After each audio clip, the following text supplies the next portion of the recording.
City ஹாஸ்பிட்டலின் அவசர சிகிச்சை பிரிவில் உள்ள ஒரு படுக்கைக்கு அருகில் டாக்டர் பரத் நின்று கொண்டிருந்தார். அவருடைய முகத்தில் கோபமும் தவிப்பும் தெளிவாக தெரிந்தன. அவர் வெள்ளை நிற கோட் அணிந்திருந்தார். கையில் ஒரு ஊசியை பிடித்திருந்தார். கடந்த ஒரு வாரமாக விதவிதமான சாக்குகளை சொல்லி மருத்துவமனையில் அனுமதிக்கப்பட்டிருக்கும் தனக்கு முன்னால் படுத்திருந்த அந்த பெண்ணை அவர் உற்று பார்த்து கொண்டிருந்தார். சில நேரங்களில் வயிற்று வலி, சில நேரங்களில் கடுமையான தலைவலி என்று கூறுவார். ஆனால் அவருடைய பரிசோதனை அறிக்கைகள் எப்போதும் இயல்பாகவே வந்தன. டாக்டர் பரத் தனது திறமைக்காகவும் கொள்கைகளுக்காகவும் மருத்துவமனை முழுவதும் பிரபலமானவர். அவர் இந்த நாடகத்தை புரிந்து கொண்டார். அவர் ஊசியின் முனையை காற்றில் தட்டி ரஷ்மியின் கையை இறுக்கமாக பிடித்தபடி கடுமையான குரலில் கூறினார், கையை நேராக வை, இல்லை என்றால் நான் இங்கேயே விட்டு போய்விடுவேன். ரஷ்மியின் முகம் வெளிரி போயிருந்தது. அவள் பயந்த கண்களுடன் சுருண்டு படுத்திருந்தாள். அவள் நடுங்கும் கைகளால் தன் கையை முன்னால் நீட்டினாள். ஊசியின் முனை அவளது தோளை தொட்டதும் அவள் பலத்த சத்தத்துடன் அலறினாள். வலிக்கிறது. டாக்டர் பரத் அவளை கோபத்துடன் பார்த்து கிண்டலான புன்னகையுடன் கூறினார், இப்போதுதான் ஊசி குத்தி இருக்கிறது, அதற்குள்ளேயே கத்துகிறாய். நாளைக்கு உன் கணவன் அருகில் வரும்போது எப்படி சமாளிப்பாய்? இந்த கால ஆண்கள் கொஞ்சம் கூட மதிப்பதில்லை. உன்னை போன்ற மூக்குக்கு மேல் கோபம் வரும் தருதலை பெண்ணை எந்த ஒரு நல்ல மனிதனும் ஏற்றுக்கொள்ள மாட்டான். டாக்டர் பரத்தின் பேச்சை கேட்டு முதல் முறையாக ரஷ்மியின் முகம் அவமானத்தாலும் கோபத்தாலும் சிவந்தது. அவளுடைய கண்களில் கண்ணீர் வழிந்தது. ஆனால் பரத்துக்கு அவள் மேல் சிறிதும் இரக்கம் வரவில்லை. அவள் உடனே நிலைமையை சமாளித்தபடி, நீங்கள் என்ன சொல்ல வருகிறீர்கள்? என்ன சொல்ல நினைக்கிறீர்கள்? என் நோய் உங்களுக்கு நாடகமாக தெரிகிறதா? நீங்கள் ஒருவேளை போலி பட்டம் வாங்கியிருப்பீர்கள் என்றுதான் எனக்கு தோன்றுகிறது. நீங்கள் உண்மையான மருத்துவராக இருந்தால் என்னிடம் இப்படி பேசியிருக்க மாட்டீர்கள். நீங்கள் ஊசியை கூட ஏதோ ஒரு சாதுவான பெண்ணிற்கு போடுவது போல் போடாமல் ஒரு மிருகத்திற்கு போடுவது போல் இவ்வளவு வேகமாக போடுகிறீர்கள். ஒருவேளை நீங்கள் கால்நடை மருத்துவரா? மிருகங்கள் மருத்துவமனையில் வேலை கிடைக்காததால் இங்கு வந்து சாதுவான மனிதர்களை துன்புறுத்த வந்திருக்கிறீர்களா? அதனால்தான் உங்களுடைய சிகிச்சையால் எனக்கு எந்த பயனும் இல்லை. சில நேரங்களில் வயிற்றில் வலி ஆரம்பிக்கிறது, சில நேரங்களில் கால்களில், சில நேரங்களில் தலை வெடிப்பது போல் இருக்கிறது என்று ரஷ்மி தன் முகத்தில் அப்பாவிதனத்தை வரவழைத்துக் கொண்டு கூறினார். இதை கேட்டதும் டாக்டர் பரத்தின் கோபம் உச்சிக்கு ஏறியது. வெளிநாட்டில் படித்து பட்டம் பெற்று வந்த இவ்வளவு திறமையான ஒரு மருத்துவரை பார்த்து அவள் இப்படி சொல்கிறாளே. பரத், சத்தம் போடாதே, வாயை மூடு. உன்னுடைய உண்மை முகம் எனக்கு தெரியும். இனிமேல் என்னுடைய திறமையை சந்தேகிக்க கூடாது. ஜாக்கிரதை. என்னை மிருகங்களின் மருத்துவர் என்று சொல்கிறாயா?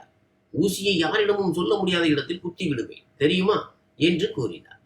என்ன நினைத்துக் கொண்டு இங்கே முகாமிட்டிருக்கிறாயோ என்று தன் பொருட்களை எடுத்துக்கொண்டே அவர் கசப்பான குரலில் கூறினார். இன்று மாலைக்குள் நீ இந்த மருத்துவமனையை விட்டு வெளியேறவில்லை என்றால் செக்யூரிட்டி கார்டை வைத்து உன்னை முட்டி தள்ளி வெளியேற்றி விடுவேன். இது மருத்துவமனை. நீ சும்மா உட்கார்ந்து இலவசமாக சாப்பிடுவதற்கு இது ஒன்றும் தர்மசத்திரம் கிடையாது. இதை சொல்லிவிட்டு பரத் திரும்ப முற்பட்ட போது ரஷ்மியின் மனதில் ஒரு யோசனை தோன்றியது. அவளுக்கு தன் சித்தி விமலா ஒரு அரசியல்வாதியிடம் போனில் பேசிய அந்த வில்லத்தனமான வார்த்தைகள் நினைவுக்கு வந்தன. அந்த பெண் மலர்வதற்கு தயாராக இருக்கிறாள். என் பணத்தை மட்டும் தயாராக வைத்திருங்கள். இன்று நான் மருத்துவமனையை விட்டு வெளியேறினால் தன் மானமும் வாழ்க்கையும் இரண்டுமே அழிந்துவிடும் என்பதை ரஷ்மி அறிந்திருந்தாள். அவளிடம் தப்பிப்பதற்கு ஒரே ஒரு வழிதான் இருந்தது. அது மிகவும் மோசமானதும் ஆபத்துமானதும் ஆகும். பரத் அங்கிருந்து திரும்பிய அந்த நொடியில் ரஷ்மி ஒரு முடிவுக்கு வந்தாள். அவள் உடனடியாக தன் சட்டையின் பொத்தானை தானே பிடுங்கி எறிந்தாள். நகங்களால் தன் கணுக்கால் மற்றும் கெண்டைக்கால் பகுதிகளில் கீறி யாரோ கால்களை பிடித்து இழுத்தது போன்ற சிவப்பு தழுப்புகளை உண்டாக்கினாள். அதோடு யாரோ பலமாக அமுக்கியது போல தன் கழுத்திலும் கீறல்களை ஏற்படுத்தி கொண்டாள். பின்னர் தன் முழு பலத்தையும் திரட்டி சத்தம் போட தொடங்கினாள். காப்பாத்துங்கள், யாராவது இருக்கீங்களா? என்னை காப்பாத்துங்கள். இந்த டாக்டர் என்கிட்ட தப்ப நடக்க பார்க்கிறார். பிளீஸ், யாராவது எனக்கு உதவுங்கள். டாக்டர் பரத், பிளீஸ் என்கிட்ட இருந்து தூரமாக இருங்கள். என்னை தொடாதீர்கள். நான் உங்களுக்கு என்ன துரோகம் பண்ணினேன்? உங்கள் சிகிச்சையால் எனக்கு ஏன் உடம்பு சரியாகவில்லை என்று தானே கேட்டேன். உங்களுக்கு என்னை பிடிச்சிருந்தா முறைப்படி என்னை கல்யாணம் பண்ணி கொள்ளுங்கள். இப்படி ஹாஸ்பிட்டல் பெட்ல வச்சு என் மானத்தை கெடுக்காதீர்கள். கடவுளுக்காக என்னை விட்டு விடுங்கள். டாக்டர் பரத் அப்படியே அதிர்ந்து போனார். படுக்கையிலிருந்து குதித்து படுக்கையை நாசமாக்கி தன் கோலத்தையும் கலைத்துக் கொண்ட அந்த பெண்ணை அவர் திகைப்புடன் பார்த்து கொண்டிருந்தார். அவர் அவள் அருகே வந்து அவளது தோள்களை பிடித்து உழுக்கத் தொடங்கினார். ஆனால் அடுத்த கணமே ரஷ்மி அவரை தன் கால்களால் இழுத்து தான் மேல் விழ செய்தார். பார்ப்பதற்கு பரத் நிஜமாகவே ஏதோ தவறான காரியம் செய்வது போல அது தெரிந்தது. அவளுடைய அலறல் சத்தத்தில் அந்த அறையே ஸ்தம்பித்தது. பரத்தின் கால்கள் அப்படியே உறைந்து போயின. தன்மேல் தன்னை இழுத்து போட்டுக் கொண்டு அந்த பெண்ணை அவர் அதிர்ச்சியோடு பார்த்தார். பின்னர் என்ன பிதற்றுகிறார் என்றார். ஆனால் ரஷ்மி இப்போது நிறுத்துவதாக இல்லை. அவள் கட்டிலில் இருந்து கீழே விழுந்து அழுது கொண்டே கத்தினாள். டாக்டர் பரத் ஊசி போடும் சாக்கில் ஊசி போடும் இடத்திற்கு பதிலாக என் முதுகில் கையை வைக்கிறார். இவர் ஒரு அயோக்கியர். இவருக்கு கெட்ட எண்ணம் இருக்கிறது. என்னை காப்பாற்றுங்கள். அடுத்த கணமே அங்கே மக்கள் கூட்டம் கூடியது. நர்ஸுகள், வார்டு பாய்கள் மற்றும் நோயாளிகளின் உறவினர்கள் என அனைவரும் பரத்தை சூழ்ந்து கொண்டனர். பரத்தின் முகம் கோபத்தாலும் அவிசுவாசத்தாலும் வெளிரி போனது. இந்த பெண் பொய் சொல்கிறாள். நான் இவளை தொடக்கூட இல்லை என்று பரத் விளக்க முயன்றார். ஆனால் உணர்ச்சி வசப்பட்ட அந்த கூட்டம் எங்கே கேட்க போகிறது? ஒரு வயதான பாட்டி முன்னால் வந்து பரத்தின் சட்டை காலரை பிடித்தார். டாக்டர் சார், உங்களுக்கு வெட்கமாக இல்லை? இவள் உங்கள் மகள் போன்றவள். அவளிடம் போய் மருத்துவமனையில் இந்த அசிங்கத்தை செய்கிறீர்களா? ரஷ்மி ஒரு மூலையில் அமர்ந்து போலி தாரை தாரையாக கண்ணீர் வடித்துக் கொண்டிருந்தாள். இருப்பினும் அவளுடைய இதயம் பயத்தால் மூழ்கி கொண்டிருந்தது. தான் ஒரு நிரபராதி மீது பழி சுமத்துகிறோம் என்பதை அவள் அறிவாள். ஆனால் தன் மானத்தை காப்பாற்றிக் கொள்ள இன்னொருவரின் மானத்தை பணயம் வைக்க வேண்டியதாயிற்று. அந்த கூட்டத்தின் கோபம் அதிகரித்துக் கொண்டே போனது. அடிதடி நடக்கும் சூழ்நிலையும் உருவானது. அப்போதுதான் மருத்துவமனையின் இயக்குனர் அங்கே வந்து நிலைமையை கட்டுக்குள் கொண்டு வர முயன்றார். ஆனால் மக்கள் பிடிவாதமாக இருந்தனர். போலீஸ் கேஸ் போட வேண்டும், டாக்டரை ஜெயிலுக்கு அனுப்ப வேண்டும், அல்லது மானத்திற்கு பரிகாரம் தேட வேண்டும் என்று ஒற்றை காலில் நின்றனர். இந்த நொடியே, இப்பொழுதே இந்த சிறுமியை நீ திருமணம் செய்து கொள்ள வேண்டும். இல்லை என்றால் உன்னுடைய மருத்துவ உரிமத்தை மட்டுமல்ல, உன் வாழ்க்கையையே நாசமாக்கி விடுவோம் என்று கூட்டத்தில் இருந்து யாரோ ஒரு குரல் கொடுக்க மற்ற அனைவரும் அதை ஆதரித்தனர். பரத் ஏதோ ஒரு கொடூரமான கனவில் இருப்பது போல் உணர்ந்தார். அவர் சென்னை நகரத்தின் மிக பிரபலமான மருத்துவர். ஆனால் இன்று ஒரு சாதாரண பெண்ணால் நடு தெருவில் அசிங்கப்பட்டு அவமானப்பட்டு நின்று கொண்டிருந்தார். அவர் தன் முகத்தை மூடிக்கொண்டு அழுது கொண்டிருந்த ரஷ்மியை பார்த்தார். பரத்தின் கண்களில் எல்லாவற்றையும் எரித்து சாம்பலாக்கிவிட துடிக்கும் அளவிற்கு அசாத்திய வெறுப்பு நிறைந்து இருந்தது. பரத்திடம் இருந்தது அவர் கஷ்டப்பட்டு சம்பாதித்த அந்த ஒரே ஒரு மானம் மட்டும்தான். அவர் ரஷ்மியின் அருகில் வந்தார். அவளுடைய தோள்களை பிடித்து உலுக்கியபடி, உனக்கு என்னோடு என்ன பகை? என்னதான் வேண்டும் உனக்கு?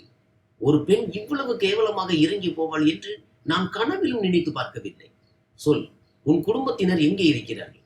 நான் உன்னை அவர்களிடம் கொண்டு போய் விடுவதோடு ஒட்டுமொத்த மருத்துவமனைக்கு முன்னால் என்னை எப்படி நீ சீரழித்தாய் என்று உன் யோக்கியத்தனத்தையும் அவர்களுக்கு காட்டுகிறேன். என் வாழ்க்கையில் புயலை கிளப்ப நீ யார்? ஏன் வந்தாய் என்று கத்தினார். அங்கிருந்த மூத்த மருத்துவர்கள் அனைவரும் பரத்தை அந்த பெண்ணிடம் இருந்து தூர விலக்கி, டாக்டர் பரத், இதோடு நிறுத்திக் கொள்ளுங்கள். இதுவே அதிகம். இந்த சிறுமியை நீங்கள் மன ரீதியாக துன்புறுத்த முடியாது. உங்கள் தவற்றை ஒப்புக்கொள்வதே உங்களுக்கு நல்லது. இல்லை என்றால் இந்த மருத்துவமனையை விட்டு தூக்கப்பட்டால் உங்களுக்கு வேறு எங்குமே வேலை கிடைக்காது என்றனர். பரத் முற்றிலும் நிராயுதபாணியாய் நிர்பந்திக்கப்பட்டு நின்றார். சரி என்று அவர் பற்களை கடித்தபடி கூறினார். நீங்கள் அனைவரும் இதைத்தான் விரும்புகிறீர்கள் என்றால் நான் திருமணம் செய்து கொள்கிறேன். நான் இந்த சிறுமியிடம் தவறாக நடந்து கொண்டேன் என்பதை ஒப்புக்கொள்கிறேன். இந்த விஷயத்தை இங்கேயே அமுக்குவதற்காக மருத்துவமனை இயக்குனரும் ஊழியர்களும் ஒரு பூசாரியை வரவழைத்தனர். சில நிமிடங்களுக்கு முன்பு எங்கே கலவரம் வெடித்ததோ அதே அவசர சிகிச்சை பிரிவின் மூலையில் இப்போது திருமண காட்சி அரங்கேறியது. சற்று நேரத்திலேயே திருமணம் முடிந்தது. ஆனால் பரத்தின் கடுமையான பேச்சும் உடல் மொழியும் அவர் எவ்வளவு கோபத்தில் இருக்கிறார் என்பதை தெளிவாக காட்டின. ரஷ்மியின் இதயம் படபடவென்று வேகமாக அடித்துக் கொண்டது. அரசியல்வாதி விக்ரமின் பிடியில் இருந்து தப்பித்து இப்போது டாக்டர் பரத்தின் சிறைக்குள் தான் வந்து விட்டதை அவளால் நம்பவே முடியவில்லை. திருமணம் முடிந்த அடுத்த கணமே பரத் ரஷ்மியின் கையை எவ்வளவு பலமாக பிடித்தார் என்றால் அவளது மணிக்கட்டை உடைந்து விடும் போல் இருந்தது. என் பின்னால் வா என்று கட்டளையிட்டவர் கூட்டத்தை முண்டியடித்துக் கொண்டு அவளை வெளியே இருந்த வாகன நிறுத்தும் இடத்திற்கு இழுத்து வந்தார். வானமே இந்த தகா பொருத்தமான திருமணத்தை பார்த்து அழுவது போல மழை கொட்டி கொண்டிருந்தது. பரத் ரஷ்மியை காரின் முன் இருக்கைக்குள் தள்ளிவிட்டு தானும் டிரைவிங் சீட்டில் அமர்ந்து டயர்களை அலறும் சத்தத்துடன் காரை சென்னை சாலைகளில் பறக்க விட்டார். வழிநெடுகிலும் காருக்குள் மரண அமைதி நிலவியது. மழையின் சத்தமும் வைப்பரின் சத்தமும் மட்டுமே கேட்டன. ரஷ்மி பயத்தால் ஒரு மூலையில் சுருண்டு அமர்ந்தபடி மறைமுகமாக பரத்தை பார்த்து கொண்டிருந்தாள். அவனுடைய தாடைகள் இறுகியிருந்தன. நெற்றி நரம்புகள் புடைத்திருந்தன. சிங்கத்தின் வாயில் கையை வைத்து விட்டோமோ என்று ரஷ்மிக்கு முதல் முறையாக தோன்றியது. ஆனால் அடுத்த கணமே அவளுக்கு தன் சித்தி விமலாவின் முகம் நினைவுக்கு வந்தது. கழுகுகள் வந்து நம்மை குதறுவதை விட சிங்கத்தின் கோபமே மேல் என்று அவள் நினைத்துக் கொண்டாள். அரை மணி நேரத்திற்கு பிறகு சென்னையின் ஒரு நல்ல பகுதியில் இருந்து அழகான ஆனால் ஆள் நடமாட்டம் இல்லாத ஒரு வீட்டிற்கு முன்னால் கார் நின்றது. பரத் காரில் இருந்து இறங்கினார். ரஷ்மி இருந்த பக்கத்து கதவை திறந்து அவளது கையை பிடித்து வெளியே இழுத்தார். உள்ளே போ. அவருடைய குரல் குளிர்ந்ததாகவும் கடுமையானதாகவும் இருந்தது. ரஷ்மி மலையில் நனைந்தபடியே அவருக்கு பின்னால் இழுபட்டு சென்றார். வீடு உள்ளே மிகவும் சுத்தமாகவும் நவீனமாகவும் இருந்தது.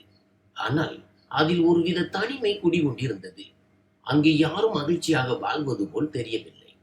பரத் அவளை நேராக தனது படுக்கை அறைக்கு அழைத்து சென்று உள்ளே தள்ளி கதவை மூடினார். ரஷ்மியின் ஆடைகள் மழையினால் நனைந்திருந்தன.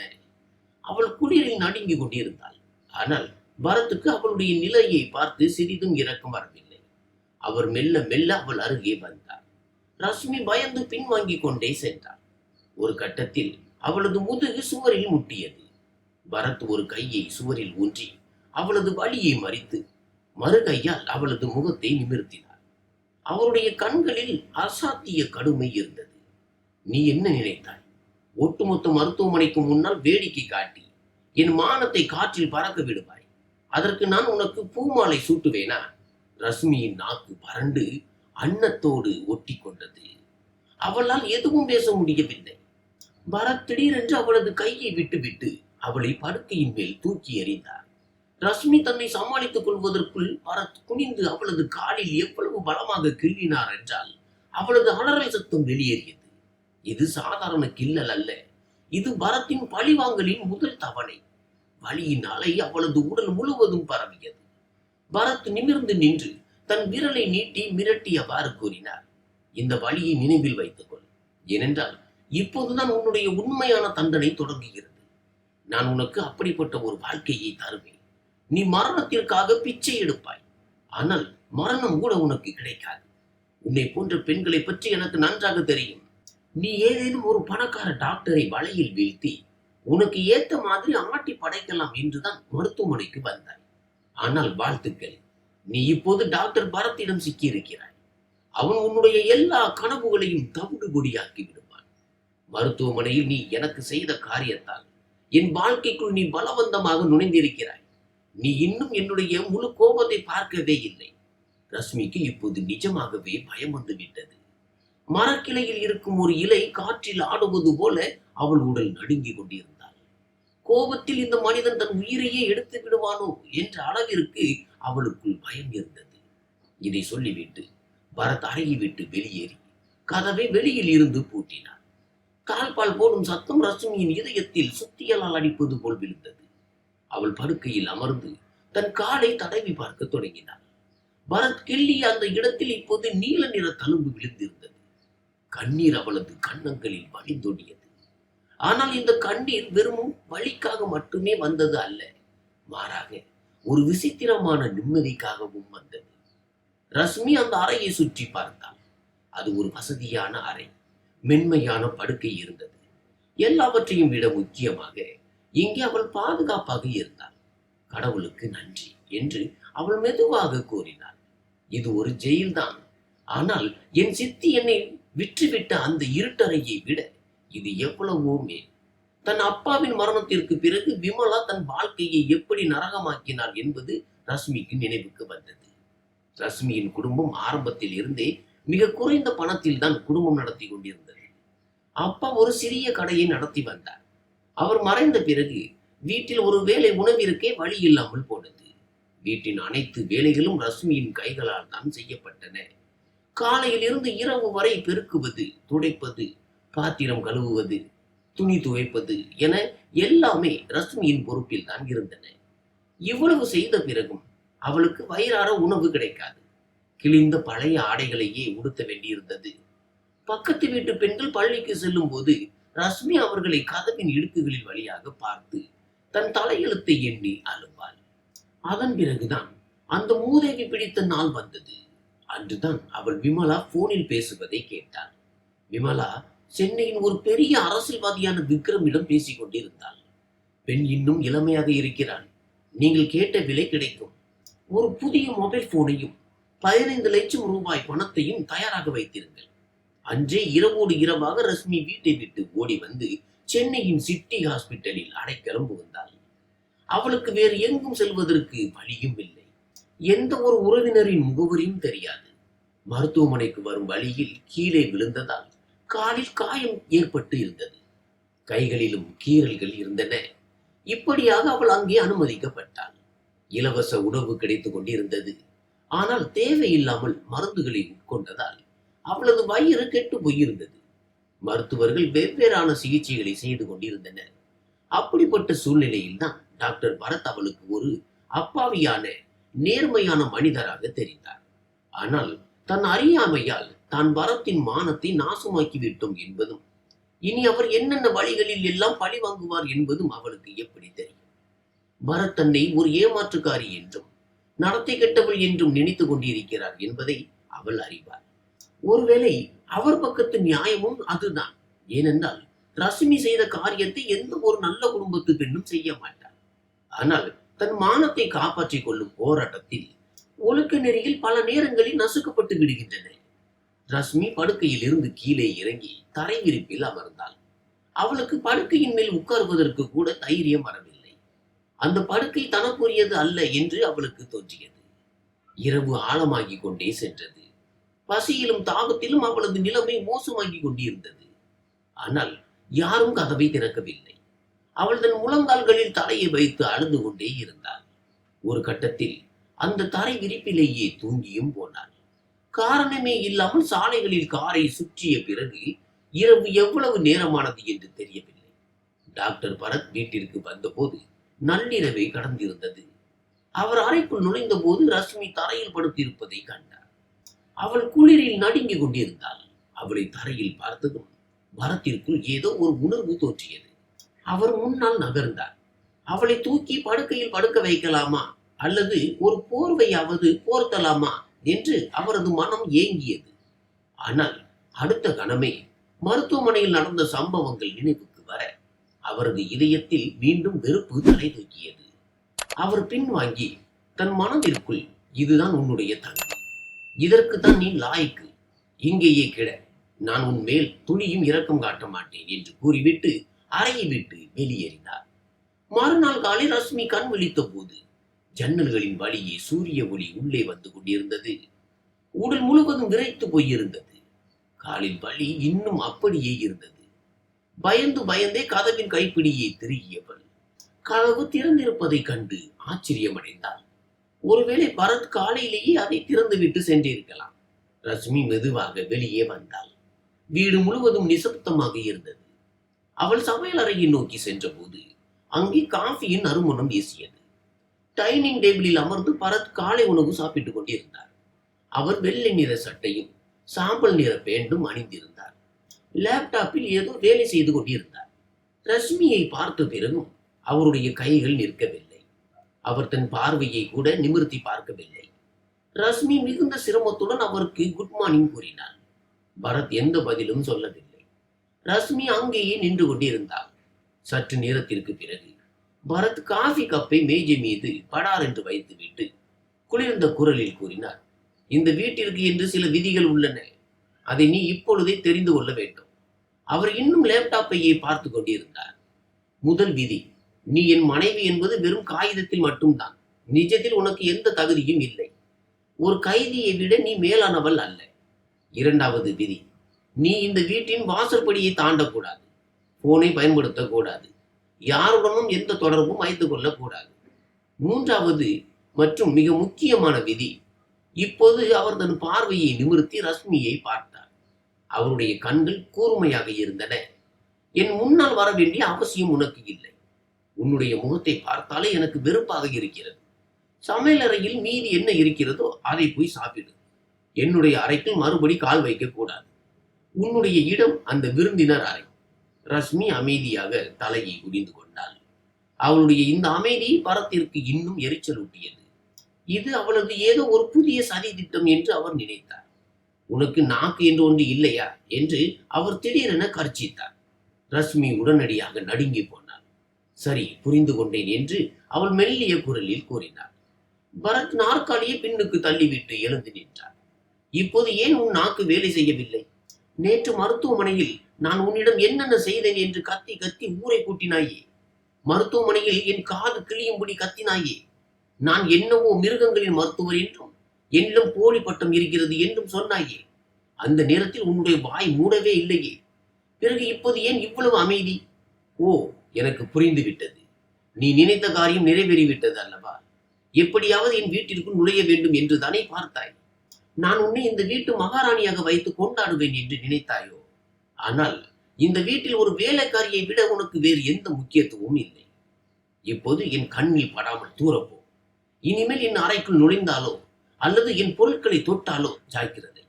இதை சொல்லிவிட்டு அவர் தன் கோட்டை எடுத்துக்கொண்டு வெளியே புறப்பட்டார். கதவு மூடப்படும் சத்தத்தை கேட்ட பிறகே ரஷ்மி நிம்மதி பெருமூச்சு விட்டாள். அவளுக்கு மிகவும் பசியாக இருந்தது. சமையலறைக்கு சென்று பார்த்தபோது அங்கே பிரெட்டும் முட்டைகளும் இருந்தன. அவள் வேக வேகமாக தனக்கான காலை உணவை தயாரித்து அதை சாப்பிட்டபடியே இந்த வெறுப்பை தான் எவ்வளவு காலம் தாங்கிக் கொள்ள முடியும் என்று யோசிக்க தொடங்கினாள். ஆனால் பிறகு இந்த வெறுப்பு கொஞ்ச காலத்திற்கு தான் என்று தனக்கு தானே சமாதானம் கூறிக்கொண்டாள். குறைந்தது அரசியல்வாதி விக்ரமின் ஆட்கள் என்னை பார்த்த அந்த பாழாய் போன பார்வையை போல இங்கு யாரும் என்னை ஒரு கெட்ட எண்ணத்தோடு பார்க்கவில்லையே. மறுபுறம் டாக்டர் பரத் சிட்டி ஹாஸ்பிட்டலை சென்றடைந்த போது ஏதோ ஒரு போர்க்களத்திற்குள் நுழைவது போல உணர்ந்தார். அங்கே ஒவ்வொருவரின் பார்வையும் அவர் மீது அம்புகளை போல பாய்ந்தன. வரவேற்பறை முதல் வார்டு வரை அனைவரும் ரகசியமாக பேசிக் கொண்டிருந்தனர். அவர் நடைபாதையை கடந்து செல்லும் போது 2 நர்சுகள் பேசுவதை கேட்டார். கேள்விப்பட்டாயா? டாக்டர் சார் ஒரே இரவில் திருமணம் செய்து கொண்டார். அதுவும் தன்மேல் பழி சுமத்திய அந்த நோயாளி பெண்ணையே. அதற்கு மற்றொரு நர்ஸ் சிரித்து கொண்டே கூறினார். ஆண்கள் எல்லோருமே ஒன்றுதான். டாக்டராக இருந்தாலும் சரி, வேறு யாராக இருந்தாலும் சரி, சமயம் கிடைக்கும் போதெல்லாம் தங்களுக்கு சாதகமாக பயன்படுத்திக் கொள்கிறார்கள்.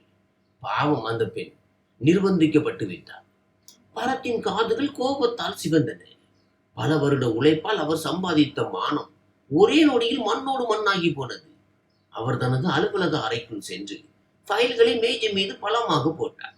எல்லாம் அந்த பெண்ணால் வந்தது என்று தனக்கு தானே கூறிக்கொண்டார். நான் அவளை சும்மா விட மாட்டேன். அவளின் வாழ்க்கையே நாசமாக்கி விட்டார்.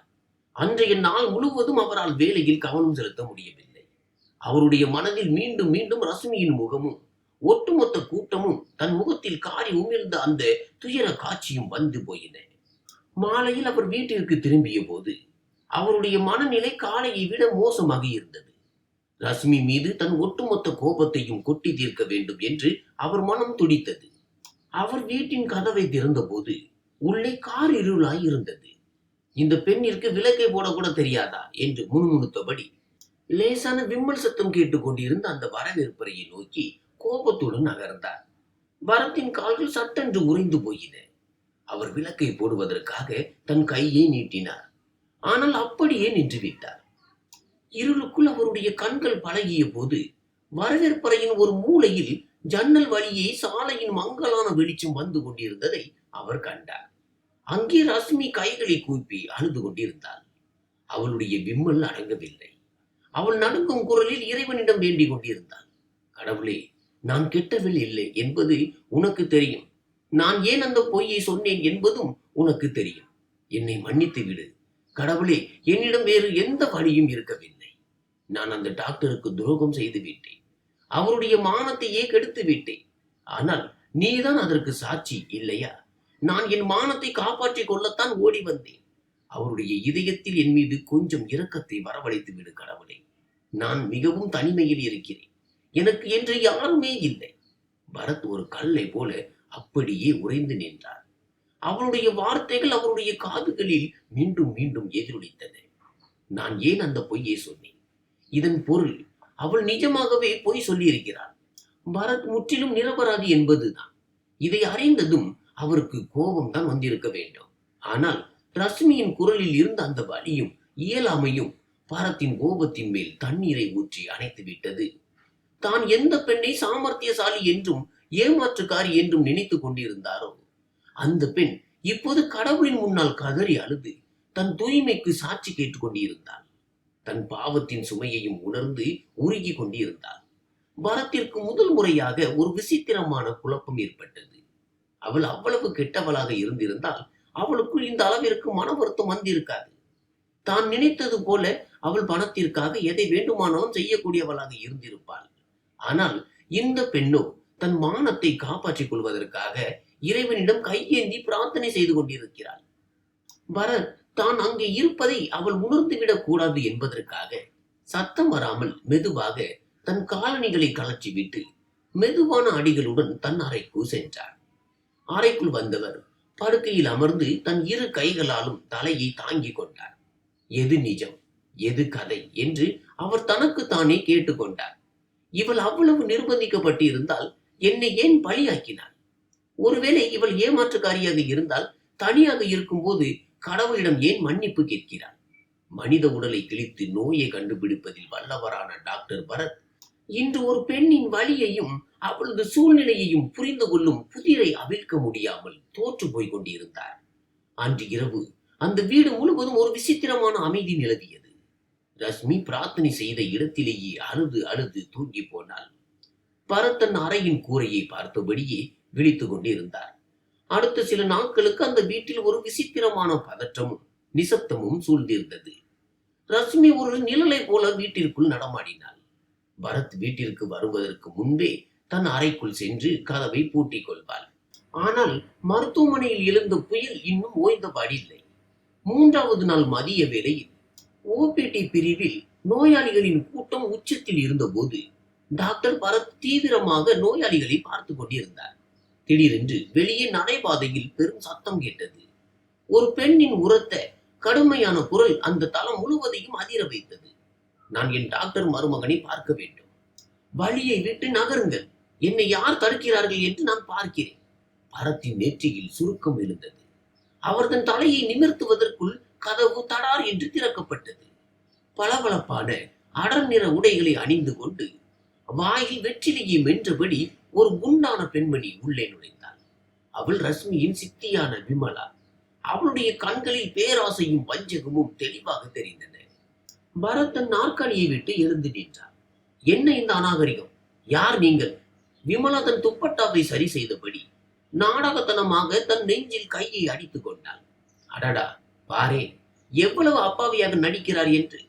நான் தான் உன்னுடைய மாமியார் விமலா. என் அப்பாவி குழந்தையை நீ கடத்தி விட்டாயா? மருத்துவமனையில் இருந்து அவளை ஓட்டி வந்திருக்கிறாயே, உனக்கு வெட்கமாக இல்லை? விமலாவின் குரல் எவ்வளவு உறக்க இருந்ததென்றால் வெளியே நின்று கொண்டிருந்த நோயாளிகளும் ஊழியர்களும் கதவருகே கூடிவிட்டனர். பரத்தின் முகம் கோபத்தால் சிவந்தது. அவர் செக்யூரிட்டியை அழைப்பதற்காக கையை நீட்டினார். ஆனால் விமலா மேஜை மீது பலமாக அடித்து கூறினாள், யாரையாவது கூப்பிட்டால் ஜாக்கிரதை. நீ என்னை வெளியே தள்ள பார்த்தால் நான் போலீஸை வரவழைத்து விடுவேன். நீ பலவந்தமாக என் மகளை அடைத்து வைத்திருக்கிறாய் என்று கூறி கடத்தல் வழக்கு பதிவு செய்ய சொல்வேன். பரத் ஒரு ஆழமான மூச்சை எடுத்து தன்னை அமைதிப்படுத்திக் கொண்டார். இந்த பெண் இங்கு பெரிய கலவரம் செய்ய வந்திருக்கிறாள் என்பதும் ஏற்கனவே தன் பெயர் கெட்டு போயிருக்கிறது என்பதும் அவருக்கு புரிந்தது. இனிமேலும் அவரால் அவமானத்தை தாங்க முடியாது. அவர் தன் பற்களை கடித்தபடி, உங்களுக்கு என்னதான் வேண்டும்? ஏன் இங்கே வந்தீர்கள் என்றார். விமலாவின் கண்களில் ஒரு பேராசை மின்மினியாய் மின்னியது. அவள் தன் குரலை தாழ்த்தி அவர் அருகே வந்து மெதுவாக கூறினார், பார் டாக்டர் சார், நேரடி விஷயத்திற்கு வருகிறேன். ரஷ்மி என் மகள். அவள் மேல் எனக்கு தான் உரிமை இருக்கிறது. அவளுடைய வரனை, அதாவது அவனுடைய வியாபாரத்தை நான் வேறு ஒரு இடத்தில் பேசி முடித்திருந்தேன். நீ இடையில் வந்து காலை நுழைத்து விட்டாய். இப்போது ஒன்று அந்த பெண்ணை என்னிடம் ஒப்படை, இல்லை என்றால் அவள் தன் விரல்களால் பணத்தை குறிப்பது போல சைகை செய்தாள். புரிந்திருக்கும் என்று நினைக்கிறேன். எல்லா பொருள்களுக்கும் ஒரு விலை இருக்கிறது அல்லவா? பரத்தின் மூளையில் ஒரு வெடி வெடித்தது போன்ற உணர்வு ஏற்பட்டது. அன்று இரவு அவர் கேட்ட ரஷ்மியின் அந்த விம்மல் சத்தமும் பிரார்த்தனையும் அவருக்கு சட்டென்று நினைவுக்கு வந்தன. கடவுளே, நான் என் மானத்தை காப்பாற்றிக் கொள்ளத்தான் ஓடி வந்தேன். ரஷ்மி செய்த அந்த நாடகம் இந்த அரக்கியின் பிடியில் இருந்து தப்பிப்பதற்காகத்தான் என்பதை பரத் முதல் முறையாக உணர்ந்தார். அந்த பெண் பேராசை பிடித்தவள் அல்ல, மாறாக இந்த பெண்மணிதான் அவளை விற்க முயன்றிருக்கிறாள். பரத்திற்குள் இருந்த வெறுப்பு இப்பொழுது விமலா மீதான கடுமையான கோபமாக மாறியது. ஆனால் இந்த முறை அந்த கோபம் ரஷ்மி மீது அல்ல, இந்த கேவலமான பெண்ணின் மீது இருந்தது. இங்கிருந்து வெளியேறு என்று பரத் கர்ச்சித்தார். அவருடைய குரலில் இருந்த மிரட்டலை கண்டு விமலா அப்படியே பின்வாங்கினார். உனக்கு ஒரு பைசா கூட கிடைக்காது. இனி ஒரு முறை இந்த மருத்துவமனை பக்கமோ அல்லது என் வீட்டின் பக்கமோ நீ தலை காட்டினால், நீ அரசியல்வாதி விக்ரமுடன் பேசிக் கொண்டிருந்த அந்த பண பேரத்தை பற்றி போலீசிடம் எல்லாவற்றையும் சொல்லிவிடுவேன். மனித கடத்தல் வழக்கு உண்மையில் பாயும். பரத் இந்த அன்பை ஒரு யூகத்தில் தான் சொன்னார். ஆனால் விமலாவின் முகத்தில் இருந்த ரத்தம் உறைந்து போனது. இந்த டாக்டர் ஒரு செல்வாக்கு மிக்க மனிதர் என்பதும், விஷயம் வெளியே தெரிந்தால் தான் மாட்டிக்கொள்வோம் என்பதும் அவளுக்கு தெரியும். சரி சரி, நான் போகிறேன். ஆனால் நினைவில் வைத்துக்கொள், அந்த மூதேவி பிடித்த பெண் உன்னை நிம்மதியாக வாழ விட மாட்டாள் என்று முணுமுணுத்தபடி அவள் வேகமாக வெளியேறினாள். பரத் அப்படியே நாற்காலியில் சரித்தார். தன் தலையை இரு கைகளாலும் தாங்கிக் கொண்டார். தன் தவறான புரிதலை எண்ணி அவர் ஆழமாக வருந்தினார். ஒரு நிரபராதி பெண்ணை அவர் என்னென்னவோ பேசிவிட்டார். அவளை ஏமாற்றுக்காரி என்றும், நடத்தை கெட்டவள் என்றும், கேவலமானவள் என்றும் நினைத்து விட்டார்.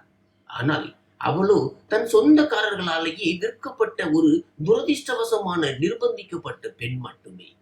அன்று மாலை பரத் வீட்டிற்கு திரும்பிய போது அவருடைய நடையில் எப்போதும் இருக்கும் அந்த கம்பீரமோ திமிரோ இருக்கவில்லை. வீட்டிற்குள் நுழைந்ததும் அவர் ரஷ்மியின் பெயரை சொல்லி அழைத்தார். அந்த குரல் கடுமையானதாக இல்லை, ஆனால் மிகவும் கனத்திருந்தது. ரஷ்மி சமையலறையிலிருந்து பயந்து கொண்டே வெளியே வந்தாள். அவளுடைய கையில் மாவு பாத்திரம் இருந்தது. முகத்தில் பயம் நிறைந்திருந்தது. இன்று மீண்டும் ஏதோ புதிய தண்டனை கிடைக்கப் போகிறதோ என்று நினைத்தாள். சொல்லுங்கள் என்று அவள் பயந்த குரலில் கூறினாள். பரத் அவள் அருகே சென்று சில நொடிகள் அவளது முகத்தையே பார்த்து கொண்டிருந்தார். அங்கே அப்பாவித்தனமும் பயமும் கலந்திருந்தன. உன் அம்மா மருத்துவமனைக்கு வந்திருந்தார் என்று பரத் நேரடியாக கூறினார். ரஷ்மியின் கையில் இருந்த பாத்திரம் நழுவி கீழே விடுவதற்கு கொஞ்சம் தான் பாக்கி. அவளது முகம் வெளியேறி போனது. அவர் அவர் என்னை அழைத்து செல்ல வந்தாரா? பிளீஸ் டாக்டர் சார், என்னை அவரிடம் ஒப்படைத்து விடாதீர்கள். அவர் என்னை கொன்று விடுவார், என்னை விற்று விடுவார். நான் உங்கள் வீட்டு வேலைக்காரியாகவே இருந்து விடுகிறேன், ஆனால் அங்கே மட்டும் போக மாட்டேன். ரஷ்மி அழுது கொண்டே கைகளை கூப்பினாள். அவள் உடல் நடுங்கிக் கொண்டிருந்தது. பரத்தின் இதயம் சுக்குநூறாக உடைந்தது. கடந்த சில நாட்களாக தான் அவளிடம் நடந்து கொண்ட விதம் நினைத்து அவருக்குள் ஆழ்ந்த அவமானம் ஏற்பட்டது. அவர் அறியாமலேயே தன் கையை நீட்டி ரஷ்மி கூப்பி இருந்த கைகளை கீழே இறக்கினார். நான் அவர்களை விரட்டி விட்டேன் ரஷ்மி, இனி அவர்கள் ஒருபோதும் திரும்பி வர மாட்டார்கள். பரத்தின் குரலில் ஒரு விசித்திரமான மென்மை இருந்தது. அதை ரஷ்மி இதற்கு முன்பு கேட்டதே இல்லை. நீ ஏன் என்னிடம் உண்மையை சொல்லவில்லை? என் அநாகரிகமான பேச்சையெல்லாம் ஏன் சகித்துக் கொண்டிருந்தாய் என்று கேட்டார். ரஷ்மி தன் பார்வையை தாழ்த்தேபடி கூறினாள். நீங்கள் நம்பியிருக்க மாட்டீர்கள். நான் மருத்துவமனையில் செய்த காரியத்திற்கு பிறகு நீங்கள் என்னை ஒருபோதும் உண்மையானவள் என்று நினைத்திருக்க மாட்டீர்கள். பரத் முற்றிலும் மௌனமானார். அவள் சொல்வது உண்மைதானே? அவருடைய முன்கோபமும் தப்பெண்ணமும் அவ்வளவு ஆழமாக இருந்தன. அதனால் அவர் அவளுடைய பேச்சை ஒருபோதும் கேட்டிருக்க மாட்டார். போய் உணவு பரிமாறு என்று பரத் அந்த பேச்சை முடித்துவிட்டு தன் அறைக்கு சென்றார். ஆனால் அன்று இரவு அந்த வீட்டின் சூழ்நிலை முற்றிலும் மாறியிருந்தது. பயத்தின் மேகங்கள் கலைந்து கொண்டிருந்தன. அதற்கு பதிலாக ஒரு அறியாத நிம்மதி அங்கே குடியேறியது. ஆனால் இயற்கை அவர்களின் உறவை இன்னும் பலப்படுத்த நினைத்தது போலும். அன்றே இரவோடு இரவாக வானிலை மாறியது. பலத்த புயல் காற்றுடன் மழை பெய்ய தொடங்கியது. சென்னை சாலைகளில் தண்ணீர் தேங்கியது. ஜன்னல்களே நடுங்கும் அளவிற்கு பலத்த காற்று வீசியது. ஏற்கனவே மன அழுத்தத்தில் இருந்த பரத்திற்கு சளி பிடித்துக் கொண்டது. நள்ளிரவு வாக்கில் அவருடைய உடல் வலிக்க தொடங்கியது. அவர் படுக்கையில் படித்தபடி முடங்கிக் கொண்டிருந்தார். கடுமையான காய்ச்சல் அவரை உலுக்கியது.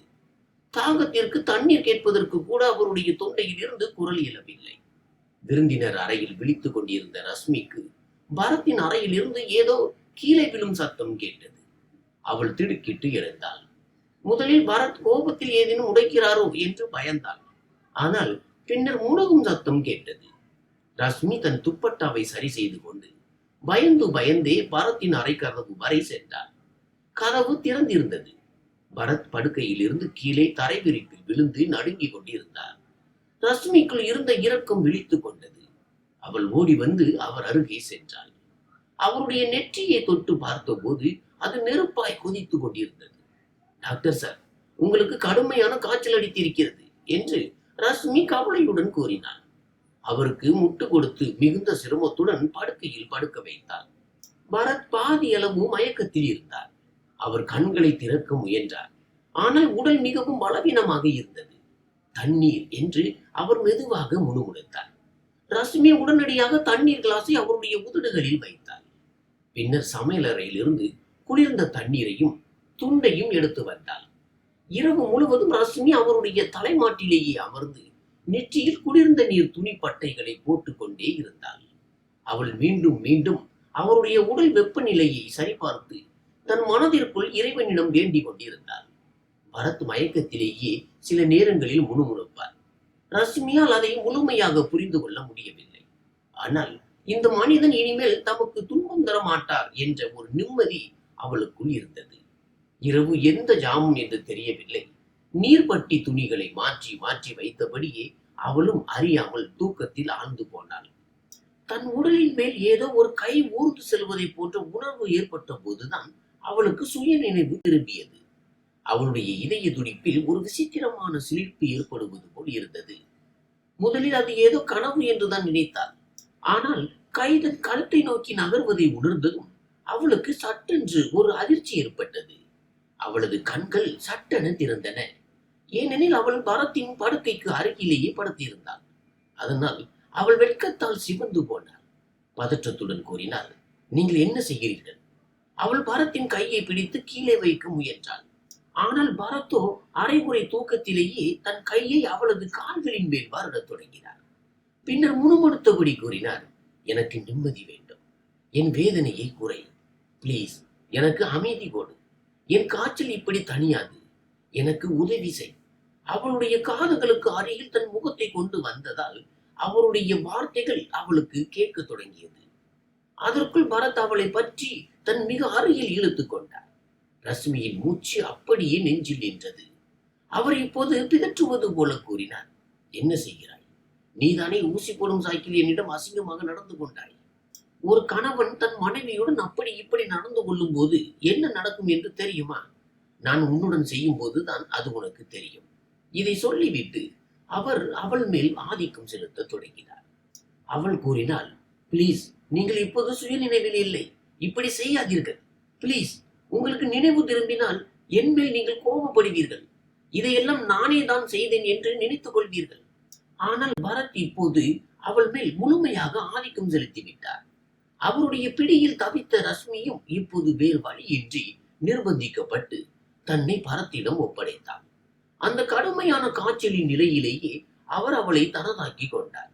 பயத்தின் காரணமாக அடுத்த கணமே ரஷ்மி அவரிடமிருந்து விலகி உடனடியாக படுக்கையில் இருந்து கீழே இறங்கி அமர்ந்து கொண்டாள். விடிந்து காலையில் பரத்திற்கு இது நினைவிருந்தால், இந்த நடத்தை கெட்ட பெண் காய்ச்சல் நேரத்தில் வேண்டுமென்றே என்னிடம் இப்படி நடந்து கொண்டாள் என்று தன்மேல் கோபப்படுவாரோ என்று அவள் அஞ்சினாள். அவளது உடலிலும் கடுமையான வலி தெரிந்தது. விடியற்காலை நேரம் நெருங்கிய போது பரத்தின் காய்ச்சல் தணிந்து அவர் ஆழ்ந்த உறக்கத்தில் ஆழ்ந்தார்.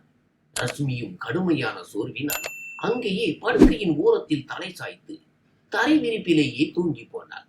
சூரியனின் பிரகாசமான கதிர்கள் அறைக்குள் நுழைந்த போது பரத் கண் விழித்தார். அவருடைய தலை கனமாக இருந்தது. ஆனால் உடல் லேசாக உணர்ந்தார். அவர் ஒரு புறமாக திரும்பிய போது அவருடைய கை ஏதோ ஒரு மென்மையான பொருளின் மீது பட்டது. அவர் திடுக்கிட்டு பார்த்தபோது ரஷ்மி அவருக்கு அருகில் தலை சாய்த்து எதை பற்றியும் கவலையின்றி தூங்கிக் கொண்டிருப்பதை கண்டார். அவளது முகத்தில் சோர்வு அப்பட்டமாக தெரிந்தது. துப்பட்டா கீழே சரிந்திருந்தது. பரத்தின் பார்வை அவளது அப்பாவிதனமான முகத்தில் நிலைத்து நின்றது. இவளைத்தான் தான் தருதலை என்றும் நடத்தை கெட்டவள் என்றும் கூறியிருந்தாரா? பரத்திற்கு தான் பேசிய வார்த்தைகளை நினைத்தே தன் மீதே வெறுப்பு ஏற்பட்டது. அவளை படுக்கையின் மேல் தூக்கி எறிந்த அந்த நொடி அவருக்கு நினைவுக்கு வந்தது. பின்னர் எத்தனை கசப்பான வார்த்தைகளை கொட்டியிருக்கிறார். அந்த நேரத்தில் தான் ஒரு மனிதனாகவே நடந்து கொள்ளவில்லை என்று அவரது மனதிற்குள் நினைத்துக் கொண்டார். அவர் மெதுவாக தனது கையை ரஷ்மியின் தலைக்கு அருகில் கொண்டு சென்று அவளது கூந்தலை தொட முயன்றார். ஆனால் சற்றென்று நிறுத்தி கொண்டார். ஒருவேளை அவருடைய அசைவினால் ரஷ்மி கண் விழித்திருக்கலாம். அவள் பதற்றத்துடன் கண்களை திறந்து தனக்கு முன்னால் பரத் விழித்திருப்பதை பார்த்து உடனடியாக நிமிர்ந்து அமர்ந்து தன் துப்பட்டாவை சரி செய்ய தொடங்கினாள். நீங்கள் நன்றாக இருக்கிறீர்களா? காய்ச்சல் குறைந்து விட்டதா என்று அவள் பதற்றத்துடன் கேட்டபடி எழ முயன்றாள். பரத் அவளை தடுக்கவில்லை. ஆனால் இந்த முறை அவருடைய குரல் பனிக்கட்டியை போல குளிர்ந்து கிடக்கவில்லை. நான் நன்றாக இருக்கிறேன். நீ இரவு முழுவதும் இங்கேயவா அமர்ந்திருந்தாய்? ரஷ்மி தன் பார்வையை தாழ்த்தி கொண்டாள். ஆமாம், உங்களுக்கு காய்ச்சல் மிக கடுமையாக இருந்தது. உங்களை எப்படி நான் தனியாக விட்டு போவது? இந்த சாதாரண வாக்கியம் பரத்தின் இதயத்திற்குள் ஆழமாக இறங்கியது. நன்றி என்று பரத் மெதுவான குரலில் கூறினார். இந்த ஒரு வார்த்தை ரஷ்மிக்கு மிக பெரிய விஷயமாக இருந்தது. அவள் ஆச்சரியத்துடன் அவரை பார்க்க தொடங்கினாள். போய் ஓய்வெடுத்துக்கொள், நீ மிகவும் சோர்வாக இருப்பாய் என்று பரத் மென்மையுடன் கூறினார். ரஷ்மி தலையசைத்து விட்டு அறையை விட்டு வெளியேறினாள். ஆனால் அவளது இதயத்தில் முதன் முறையாக மகிழ்ச்சி மலர்கள் பூத்தன. இனிமேல் அவருடைய கடுமையான குணத்தில் மென்மை வந்துவிடும் என்று அவளுக்கு தோன்றியது. உண்மையில் அப்படித்தான் நடந்தது. அடுத்த சில நாட்களில் பரத்தின் நடத்தை முற்றிலும் மாறியது. அவர் இப்போது வீட்டிற்கு வரும்போது கதவை பலமாக திறப்பதில்லை. உணவில் எந்த குறையும் கண்டுபிடிப்பதில்லை. ஒரு நாள் மாலை பரத் வீட்டிற்கு வந்தபோது அவருடைய கையில் சில ஷாப்பிங் பேக்குகள் இருந்தன. அவர் ரஷ்மியின் பெயரை சொல்லி அழைத்தார். ரஷ்மி வந்ததும் அவர் அந்த பைகளை சோபாவின் மேல் வைத்தார். இது உனக்காகத்தான் என்று ரஷ்மியின் பக்கமே பார்க்காமல் அவர் கூறினார். உன்னிடம் ஆடைகள் இல்லை, அதோடு சில அவசியமான பொருட்களும் இருக்கின்றன, பார்த்துக்கொள். ரஷ்மி ஆச்சரியத்துடன் அந்த பைகளை திறந்து பார்த்தபோது அதற்குள் சில அழகான லேசான நிறத்திலான சுடிதார்கள், காலணிகள் மற்றும் ஒரு புதிய மொபைல் போனும் இருந்தன. ரஷ்மியின் கண்களில் கண்ணீர் வடிந்தது. அவள் தன் வாழ்நாள் முழுவதும் கிழிந்த பழைய ஆடைகளையே உடுத்தியிருந்தாள். தன் சித்தி விமலா உடுத்தி கலைந்த ஆடைகளை வாங்கித்தான் தன் காலத்தை கடத்தியிருந்தாள். வீட்டில் எப்போதும் பணத்தட்டுப்பாடு இருந்து கொண்டே இருந்தது. இன்று முதல் முறையாக யாரோ ஒருவர் அவளுக்காக புதிய ஆடைகளை வாங்கியிருக்கிறார்கள். இவை அனைத்தும் எனக்கா என்று அவள் நம்ப முடியாமல் கேட்டாள். ஆமா, வேறு யாருக்கு? இந்த வீட்டில் வேறு யாராவது இருக்கிறார்களா என்ன? பரத்தன் புன்னகையை மறைக்க முயன்றபடி கூறினார். வா, என்னோடு டைனிங் டேபிளில் அமர்ந்து சாப்பிடுவாய். சமையலறைக்குள் ஒளிந்து கொண்டு சாப்பிட வேண்டிய அவசியம் இல்லை. நீ என் மனைவி, வேலைக்காரி அல்ல. இந்த வார்த்தையை அவர் எவ்வளவு எளிதாக சொல்லிவிட்டார் என்றால் ரஷ்மியின் இதயம் படபடவென்று அடித்துக் கொண்டது. மனைவி என்ற வார்த்தையை பரத்தின் வாயிலிருந்து கேட்பது ஒரு அதிசயத்திற்கு குறையாத ஒன்றாக இருந்தது. அன்று இரவு உணவு மேஜையில் அமைதி நிலவியதுதான். ஆனால் அது பழைய நச்சுத்தன்மை வாய்ந்த அமைதி அல்ல.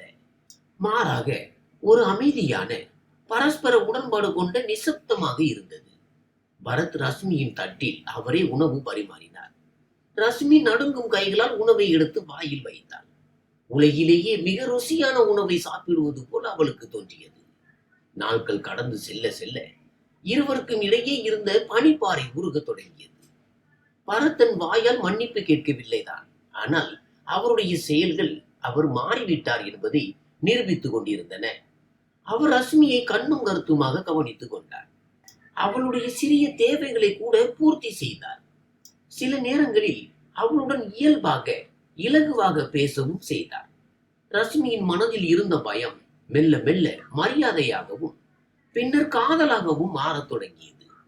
அவளுக்கு பரத்தின் அந்த கம்பீரமான முகம் இப்போது பிடிக்க தொடங்கி இருந்தது. அவர் வீட்டிற்கு வருவதற்காக அவள் காத்திருந்தாள். அவருக்காக விதவிதமான சுவையான உணவுகளையும் சமைத்தாள்.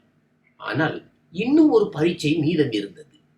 ரஷ்மி இன்னமும் வீட்டை விட்டு வெளியேறாமல் இருந்தாள். அவளுக்கு மனிதர்களை பார்த்தால் பயமாக இருந்தது. மக்கள் தன்னை நடத்தை கெட்டவள் என்று தூற்றுவார்கள் என்று அவள் நினைத்தாள். ஒரு அழகான மாலை பொழுதில் பரத் சீக்கிரமாகவே வீட்டிற்கு வந்தார். அவர் ரஷ்மியை தயாராகும்படி கூறினார். தயாராகு, நாம் வெளியே போகிறோம். ரஷ்மிக்கு கை கால்கள் எல்லாம் குளிர்ந்து போயின. வெளியேயா? ஆனால் டாக்டர் சார், மக்கள் என்ன சொல்வார்கள்? எல்லோரும் என்னை அடையாளம் கண்டு கொள்வார்களே. அவள் அதே பெண்தான் என்று பேசிக் கொள்வார்களே. ரஷ்மியின் கண்களில் பயம் நிழலாடியது. பரத் அவள் அருகே வந்து அவளது இரு தோள்களிலும் கைகளை வைத்து அவளை கண்ணாடியின் முன்னால் நிற்க வைத்தார். என்னை பார். அவர் கண்ணாடியில் ரஷ்மியின் கண்களை நேருக்கு நேர் நோக்கி பேசினார். பேசுவதுதான் மக்களின் வேலை. ஆனால் எனக்கு நீ யார் என்பது மட்டும்தான் முக்கியம். அவர் ஒரு கணம் நிறுத்தி ரஷ்மியின் ஆன்மாவையே மகிழ்ச்சியால் நிரப்பிய அந்த வாக்கியத்தை கூறினார். நீ டாக்டர் பரத்தின் கௌரவம். இந்த சென்னை நகரத்தில் என் கௌரவத்தை நோக்கி விரல் நீட்டும் தைரியம் யாருக்கும் கிடையாது. யார் உன்னை தவறான கண்ணோட்டத்துடன் பார்த்தாலும் அவர்கள் என்னைத்தான் எதிர்கொள்ள வேண்டும். போய் தயாராகு, நான் காத்திருக்கிறேன். ரஷ்மியின் கண்களில் இருந்து கண்ணீர் வடிந்தொழியது. ஆனால் இவை மகிழ்ச்சி கண்ணீர். அவளது வாழ்க்கையில் முதல் முறையாக யாரோ ஒருவன் அவளுக்கு இவ்வளவு மரியாதையை கொடுத்திருந்தான். பரத் வாங்கி வந்திருந்த அந்த பின் நிற சுடிதாரை அவள் அணிந்து கொண்டாள். அவள் தயாராகி வெளியே வந்தபோது பரத்தின் பார்வை அவள் மீதே நிலைத்து நின்றது. அந்த எளிமையிலும் அவள் அசாத்திய அழகாக இருந்தாள். பரத் காரின் கதவை திறந்து அவளை அமர வைத்தார்.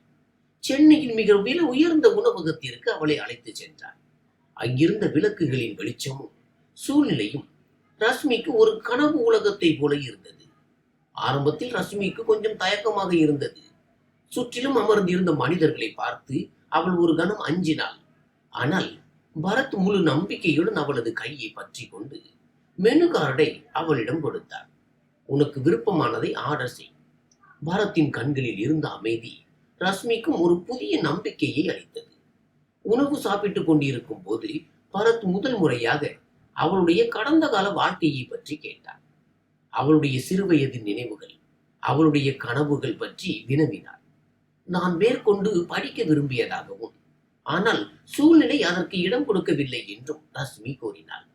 வீட்டில் பணம் இருக்கவில்லை. சித்தி விமலா அவளை ஒருபோதும் படிக்க அனுமதித்ததே இல்லை. அவளுடைய கனவுகள் சிறு வயதிலேயே புதைக்கப்பட்டு விட்டன. இப்போது அதற்கு அனுமதி உண்டு என்று பரத் புன்னகையுடன் கூறினார். நீ உன்னுடைய அட்மிஷனை செய்து கொள். நான் உன்னை படிக்க வைக்கிறேன். ரஷ்மிக்கு அங்கேயே பரத்தின் காலடியில் அமர்ந்து விட வேண்டும் போல் தோன்றியது. தான் எந்த மனிதனை கொடூரமானவர் என்று நினைத்தாலும் அவர் உண்மையில் ஒரு வைரம். மேலோட்டமாக கடினமாக தெரிந்தாலும் உள்ளுக்குள் அவர் மெழுகு போன்றவர். திரும்பும் வழியில் காருக்குள் ஒரு அழகான காதல் பாடல் ஒலித்துக் கொண்டிருந்தது. ரஷ்மி ஜன்னலுக்கு வெளியே பார்த்தாள். அங்கே சென்னை மாநகரின் மின்மினி விளக்குகள் பின்னோக்கி ஓடிக்கொண்டிருந்தன. அதே போலவே தன் வாழ்க்கையின் இருளும் இப்போது பின்னோக்கி சென்று விட்டதாக அவள் உணர்ந்தாள். அன்று முதல் நல்ல வேலை, அன்று இரவு எங்கள் இருவருக்கும் இடையே நடந்ததை பற்றி பரத்திற்கு எதுவும் நினைவில் இல்லை என்று எண்ணி அவள் தனக்குள்ளேயே மகிழ்ந்து கொண்டிருந்தாள். ஆனால் இன்று இரவு அவர்கள் வீட்டிற்கு திரும்பிய போது பரத் அவளது கையை பற்றி தன் முன்னால் இழுத்து நிறுத்தினார். அவள் பதற்றத்துடன், சொல்லுங்கள், உங்களுக்கு ஏதேனும் வேண்டுமா என்றாள். அவர் அவளது கையை பிடித்து தன் முன்னே நிறுத்தி, அன்று இரவு நீ என்னிடம் என்ன செய்தாய் என்று கேட்டார். ரஷ்மியின் முகம் பல வண்ணங்களாக மாறியது. அவள், என்ன சொல்கிறீர்கள்? நீங்கள் எந்த இரவை பற்றி பேசுகிறீர்கள் என்றார். பரத் வேண்டுமென்றே தன் முகத்தில் கடுமையான பாவத்தை வரவழைத்துக் கொண்டு, எனக்கு கடுமையான காய்ச்சல் அடித்திருந்த அந்த இரவை பற்றி தான் பேசுகிறேன். அன்று இரவு நீ என்னிடம் என்ன செய்தாய் சொல். எனக்கு எல்லாமே நன்றாக நினைவிருக்கிறது. நீ என் அருகில் இருந்தாய். பலவந்தமாக என்னை உன் அருகில் இழுத்தாய். அதோடு உன் கையை நீ எப்படி என் கால்களின் மேல் வைத்தாய் தெரியுமா? பரத் பேச பேச ரஷ்மி இல்லை என்று தன் தலையை அசைக்க தொடங்கினாள். அடுத்த கணமே அவள், இல்லை, அப்படி எதுவுமே நடக்கவில்லை. நான் உண்மையைத்தான் சொல்கிறேன். நான் இப்போது வேண்டுமானாலும் சத்தியம் செய்கிறேன். நான் உங்களிடம் தவறாக நடக்கவில்லை. நீங்கள் தான் தானாக என் அருகில் வந்தீர்கள். என் காய்ச்சலை தனி, என் வேதனையை குறை என்று நீங்கள் தான் சொன்னீர்கள். அப்படி சொல்லிவிட்டு நீங்கள் தான் முதலில் என்னை இங்கே தொட்டீர்கள். பிறகு என் கால்களில் கை வைத்தீர்கள். அதன் பிறகு நீங்கள்... அதற்குள் தான் அளவுக்கு அதிகமாக பேசிவிட்டதை அவள் உணர்ந்தாள். உடனடியாக தன் உதடுகளின் மேல் கையை வைத்துக் கொண்டு வெட்கத்தால் தன் முகத்தை மறுபுறம் திருப்பிக் கொண்டார். பரத் இதைத்தானே கேட்க விரும்பினார். அவருடைய உடல் முழுவதும் மகிழ்ச்சி அலை பாய்ந்தது. அவர் சட்டென்று உறக்க சிரித்து விட்டார். அவர் ரஷ்மியின் முகத்தை தன் பக்கம் திருப்பி, ஆமா, பிறகு என்ன நடந்தது, சொல் எனக்கு என்றார். ஆனால் ரஷ்மியோ, நான் உண்மையைத்தான் சொல்கிறேன். நான் உங்களிடம் எதுவும் செய்யவில்லை. தயவு செய்து என் வார்த்தையை நம்புங்கள் என்றார். பரத் அவளது முகத்தில் இருந்து தன் கையை எடுத்து அவள் தலையில் முத்தமிட்டு பின்னர் கூறினார், எனக்கு தெரியும், இதையெல்லாம் நான் இப்படி செய்ய விரும்பவில்லை. ஆனால் அன்று இரவு காய்ச்சலின் வேகத்தில் எனக்கு என்ன ஆயிற்று என்று தெரியவில்லை. அந்த நேரத்தில் எனக்கு ஒரு மனைவியின் தேவை நிஜமாகவே அதிகமாக இருந்தது. ஆனால் மறுபடி உன்னிடம் அந்த பொய்யான தருணங்களை பற்றி பேசவே எனக்கு சந்தர்ப்பம் கிடைக்கவில்லை. நீ மீண்டும் ஒரு முறை அந்த அழகான உலகிற்கு என்னை அழைத்து செல்வாயா? வெட்கத்தால் ரஷ்மியின் முகம் அப்படியே குடிந்தது. அவள் கூறினாள், நான் உங்கள் மனைவி. உங்களுடைய மனம் என்ன விரும்புகிறதோ அதை நீங்கள் என்னிடம் செய்யலாம். ஆனால் பரத்தோ, இல்லை, அப்படி அல்ல. உன்னுடைய முழு சம்மதம் இல்லாமல் நான் உன்னிடம் நெருங்கி வரமாட்டேன். அதோடு அன்று இரவு நடந்ததற்கும் என்னை மன்னித்து விடு என்றார். ஆனால் ரஷ்மி உடனடியாக, இல்லை, இனிமேல் மன்னிப்பு என்று சொல்லாதீர்கள். அது உங்களுடைய உரிமை. அதைத்தான் நீங்கள் என்னிடமிருந்து எடுத்துக் கொண்டீர்கள் என்றார். பரத் அவளை தன் கைகளில் அள்ளி கொண்டு படுக்கைக்கு அழைத்து சென்றார். வெகு நேரம் அவளது கூந்தலில் விரல்களை விட்டு அவளுடன் பேசிக் கொண்டிருந்தார். பின்னர் அந்த விடியும் இரவில் இருவரும் மீண்டும் ஒரு முறை தங்கள் காதலை ஒருவருக்கொருவர் வாரி இறைக்க தொடங்கினர். அவர் அவளை தன் மார்போடு அணைத்தபடி அங்கேயே தூங்கி போனார். தன் வாழ்க்கையில் இனிமேல் நிம்மதி வரப்போகிறது என்று ரஷ்மி உணர்ந்தாள். அவள் பரத்தை காதலிக்க தொடங்கியிருந்தாள். இருந்தாலும் இன்றும் கூட பரத்தின் கோபத்தை பார்த்தால் அவளுக்கு அதே அளவு பயம் இருக்கத்தான் செய்தது. பரத் இப்போது மருத்துவமனையில் இருந்து வீட்டிற்கு திரும்பும் போது ரஷ்மி அவருக்காக வாசலிலேயே நோக்கியபடி காத்திருந்தாள். தன் துரதிர்ஷ்டமான நாட்கள் முடிவுக்கு வந்துவிட்டன என்றும் இப்போது தான் ஒரு பாதுகாப்பான இடத்தில் இருக்கிறோம் என்றும் அவள் முழுமையாக நம்பினாள். ஆனால் விதிக்கு அவர்களின் இந்த நிம்மதி பிடிக்கவில்லை போலும். ஒரு அழகான மாலை பொழுதில் அவர்கள் இருவரும் வரவேற்பறையில் அமர்ந்து டீ அறிந்து கொண்டிருந்தனர். பரத் ரஷ்மியிடம் பல்கலைக்கழக சேர்க்கை பற்றிய விவரங்களை கூறிக்கொண்டிருந்தார். திடீரென்று வெளியில் இருந்து வந்த போலீஸ் சைரன் சத்தமும் கதவை யாரோ பலமாக தட்டும் சத்தமும் அந்த அமைதியான சூழ்நிலையை கெடுத்தன. ரஷ்மியின் கையில் இருந்த டீ கப் தடுமாறி சிந்தியது. அவளது முகம் வெளிரி போனது. யாரது? அவளுடைய குரல் நடுங்கியது. பரத் அவளுக்கு ஆறுதல் கூறிவிட்டு அவரே எழுந்து கதவை நோக்கி சென்றார். அவர் கதவை திறந்த அடுத்த கணமே வெளியே இருந்த காட்சியை கண்டு அதிர்ந்து போனார். வீட்டின் முன்னால் போலீஸ் வண்டி நின்று கொண்டிருந்தது. அதன் நீல மற்றும் சிவப்பு விளக்குகள் சுழன்று கொண்டிருந்தன. வாசலில் சில ரவுடிகள் போன்ற ஆட்களும் விமலாவும் நின்று கத்தி கொண்டிருந்தனர். இந்த வீடுதான் அது. இந்த வீட்டில் தான் அந்த கொடூரமான டாக்டர் என் அப்பாவி குழந்தையை சிறைபிடித்து வைத்திருக்கிறார். என் மகளை வெளியே அனுப்புங்கள். விமலாவின் குரலில் அவ்வளவு விஷம் கலந்திருந்தது. அதை கேட்டு சுற்றி இருந்த வீடுகளின் விளக்குகள் எரிய தொடங்கின. அண்டை வீட்டாரும் வெளியே வர ஆரம்பித்தனர். விமலாவுடன் வந்திருந்த போலீஸ் இன்ஸ்பெக்டர் விமல் முன்னோக்கி வந்து பரத்தை தள்ளி கொண்டு உள்ளே நுழைய முயன்றார். டாக்டர் பரத், நீங்கள் ஒரு பெண்ணை கடத்தி வந்து பலவந்தமாக இங்கே அடைத்து வைத்திருப்பதாகவும் அவளுக்கு அநீதி இழைப்பதாகவும் எங்களுக்கு தகவல் கிடைத்துள்ளது. நாங்கள் வீட்டை சோதனை செய்ய வேண்டும். பரத் தன் வலுவான கைகளால் இன்ஸ்பெக்டர் விமலின் வலியை மறித்து நின்றார். அவருடைய முகத்தில் பயத்திற்கு பதிலாக ஒரு பயங்கரமான கோபம் இருந்தது. அது இன்ஸ்பெக்டர் விமலையே ஒரு கணம் தயங்கி நிற்க வைத்தது. வாரண்ட் எங்கே இன்ஸ்பெக்டர்? பரத்தின் குரல் இடி முழக்கம் போல கர்ச்சித்தது. யார் கொடுத்த தகவலின் பேரில் நீங்கள் ஒரு மரியாதைக்குரிய குடிமகனின் வீட்டிற்குள் நுழைய முயல்கிறீர்கள்? தன் சொந்த பகுதியிலேயே மிகப்பெரிய ஏமாற்றுக்காரியாக இருக்கும் இந்த சண்டாளியின் பேச்சை கேட்டுக்கொண்டார். இதை கேட்டதும் விமலா இன்னும் ஆத்திரமடைந்தாள். அவள் போலீஸ்காரர்களுக்கு பின்னால் இருந்து கத்தியபடி கூறினாள், பார்த்தீர்களா இன்ஸ்பெக்டர் சார், என்மேல் எப்படி பழி போடுகிறான் என்று? அட, நானும் ஒரு தாய். என் பெற்ற மனம் தன் பிள்ளைக்காக தவித்துக் கொண்டிருக்கிறது. ரஷ்மி, ஓ ரஷ்மி, வெளியே வா. என் குழந்தையே பார், நான் உன்னை அழைத்து செல்ல வந்திருக்கிறேன். விமலாவின் அந்த கூக்குரலை கேட்டதும் வரவேற்பறை திரைக்கு பின்னால் ஒளிந்து கொண்டு நடுங்கிக் கொண்டிருந்த ரஷ்மிக்கு மூச்சு விடுவதே சிரமமாகி போனது. அவளது பழைய பயம் மீண்டும் அவளுக்கு முன்னால் வந்து பூதமாக நின்றது. இனிமேல் பரத்தாலும் ஒன்றும் செய்ய முடியாது என்று அவளுக்கு தோன்றியது. போலீஸ் அவளை கூட்டி சென்று விடும். விமலா அவளை மீண்டும் அதே நரக குழியில் தள்ளி விடுவாள் என்பதாக நினைத்து பயத்தால் உறைந்து போனாள். பயத்தின் காரணமாக அவளது கால்கள் நிலை தடுமாறின. அவள் தரை விரிப்பின் மேல் விழுந்தாள். பரத் திரும்பி பார்த்தபோது ரஷ்மியின் நிலைமை மிகவும் மோசமாக இருப்பதை கண்டார். அவருடைய இதயம் வேதனையால் துடித்தது. இன்று தான் பலவீனம் அடைந்தால் ரஷ்மி உயிரோடு இருக்கும் போதே செத்து விடுவாள் என்பது அவருக்கு தெரியும். அவர் ரஷ்மியை நோக்கி தன் கையை நீட்டி உரத்த குரலில் கூறினார், ரஷ்மி, வெளியே வா. ரஷ்மி பயந்த கண்களோடு பரத்தை பார்த்தாள். பரத்தின் கண்களில் ஒரு விசித்திரமான நம்பிக்கை இருந்தது. அது ரஷ்மியை ஒரு காந்தத்தை போல தன் பக்கம் ஈர்த்தது. அவள் எழுந்து நின்று நடுங்கும் அடிகளுடன் நடந்து வாசலுக்கு வந்தாள். அவள் வெளியே வந்த அடுத்த கணமே விமலா போலி துயரத்துடன் கண்ணீர் வடித்தபடி அவளை நோக்கி பாய்ந்தாள். என் குழந்தையே, இந்த பாவி உன்னை என்ன பாடுபடுத்தி வைத்திருக்கிறான், வா, என்னிடம் வா. விமலா ரஷ்மியின் கையை பற்றி இழுக்க முயன்ற போது ரஷ்மி பயத்தில் அலறினாள். ஆனால் அடுத்த நொடியே ஒரு வலுவான கை விமலாவின் மடிக்கட்டை இறுக பற்றி கொண்டது. அது பரத்தின் கை. அவர் ஒரே இழுப்பில் விமலாவின் கையை ரஷ்மியின் கையில் இருந்து விலக்கி ரஷ்மியை தன் பக்கம் இழுத்து கொண்டார். ஒரு பலத்த சுவரை போல தன் கைகளை அவளை சுற்றி அரணாக அணைத்துக் கொண்டார். ஜாக்கிரதை, இனி ஒரு முறை இவளை தொட முயன்றால் அவ்வளவுதான். பரத்தின் கண்களில் கடுமையான கோபம் கொப்பளித்தது. அவர் அங்கே ஏற்கனவே பெருமளவில் கூடியிருந்த கூட்டத்தை பார்த்து உரத்த குரலில் கூறினார், இந்த பெண் கடத்தப்பட்ட கைதி அல்ல. இவள் என் மனைவி, திருமதி ரஷ்மி பரத். இவளுடைய சம்மதம் இல்லாமல் இந்த உலகத்தில் எந்த சக்தியாலும் இவளை இங்கிருந்து அழைத்து செல்ல முடியாது. இன்ஸ்பெக்டர் விமல் ஒரு வஞ்சகமான புன்னகையுடன் கூறினார், திருமண சான்றிதழை யார் வேண்டுமானாலும் போலியாக தயாரித்துக் கொள்ள முடியும் டாக்டர் சார்.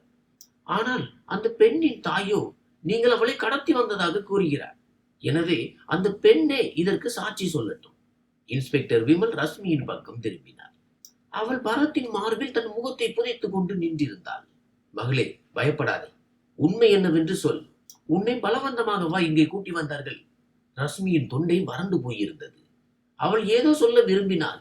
ஆனால் வார்த்தைகள் அவளுக்கு ஒத்துழைக்கவில்லை. பரத் அவளுடைய தோள்களை மெதுவாக அழுத்தினார். சொல் ரஷ்மி, பயப்படாதே. இன்று இந்த விஷயத்திற்கு ஒரு முடிவு தெரிந்து விடட்டும் என்றார். ரஷ்மி தன் தலையை நிமிர்த்தினாள். அவள் ஒருபுறம் கண்களில் மிரட்டலோடு நின்ற விமலாவை பார்த்தாள். மறுபுறம் கண்களில் பாதுகாப்புடன் நின்ற பரத்தை பார்த்தாள். அவள் ஒரு ஆழமான மூச்சை எடுத்துக்கொண்டு பரத்தின் கையை மிக உறுதியாக பற்றி கொண்டாள். இவர் என் கணவர். ரஷ்மியின் குரல் ஆரம்பத்தில் மெதுவாக இருந்தாலும் அடுத்த கணமே அது உறுதியாக மாறியது. நான் என் சொந்த விருப்பத்தில் தான் இவருடன் இருக்கிறேன். மேலும் இந்த பெண்மணி, அவள் விமலாவை நோக்கி தன் விரலை நீட்டினாள். இவள் என் தாய் அல்ல, என் சித்தி. என்னை விலை பேசி விற்க முயன்றவள் இவள்தான். டாக்டர் பரத் என்னை கடத்தவில்லை. மாறாக அவர்தான் எனக்கு புகலிடம் அளித்தார். அவர்தான் என்னை அந்த கேவலமான பெண்ணிடமிருந்து என்னை காப்பாற்றினார். விமலாவின் முகம் முற்றிலும் வெளிரி போனது. அவள் பதற்றமடைந்து குழப்பத்துடன் கத்தினாள். இவள் பொய் சொல்கிறாள். இந்த டாக்டர் தான் இவளுக்கு இப்படி சொல்லிக் கொடுத்திருக்கிறார். இன்ஸ்பெக்டர் சார், இந்த டாக்டரை கைது செய்யுங்கள். பரத் ஒரு வஞ்சகமான புன்னகையுடன் தன் பாக்கெட்டில் இருந்து ஒரு போல்டரை எடுத்தார். அதை அவர் ஏற்கனவே தயாரித்து வைத்திருந்தார் போலும். கைது இப்போது நீதான் ஆக போகிறாய் விமலா. பரத் அந்த போல்டரை இன்ஸ்பெக்டர் விமலிடம் ஒப்படைத்தார். இன்ஸ்பெக்டர் சார், இது அரசியல்வாதி விக்ரமுக்கும் இந்த பெண்ணுக்கும் இடையே நடந்த தொலைபேசி உரையாடல்களின் பதிவுகள். அதோடு வங்கி பண பரிவர்த்தனைக்கான ஆதாரங்களும் இதில் உள்ளன. இதில் இவள் என் மனைவியை 15 லட்சம் ரூபாய்க்கு விலை பேசி வியாபாரம் செய்து கொண்டிருந்தாள். இன்று இந்த ஆளின் வாயை மூட வைக்க வேண்டும் என்பதற்காகவே கடந்த வாரமே ஒரு தனியார் துப்பறிவு நிபுணரை வைத்து இந்த ஆதாரங்களை எல்லாம் நான் திரட்டினேன். இன்ஸ்பெக்டர் விமல் அந்த ஆதாரங்களை பார்த்துவிட்டு விமலாவை திரும்பி பார்த்தார். அவளது முகத்தில் ரத்தம் உறைந்து போயிருந்தது.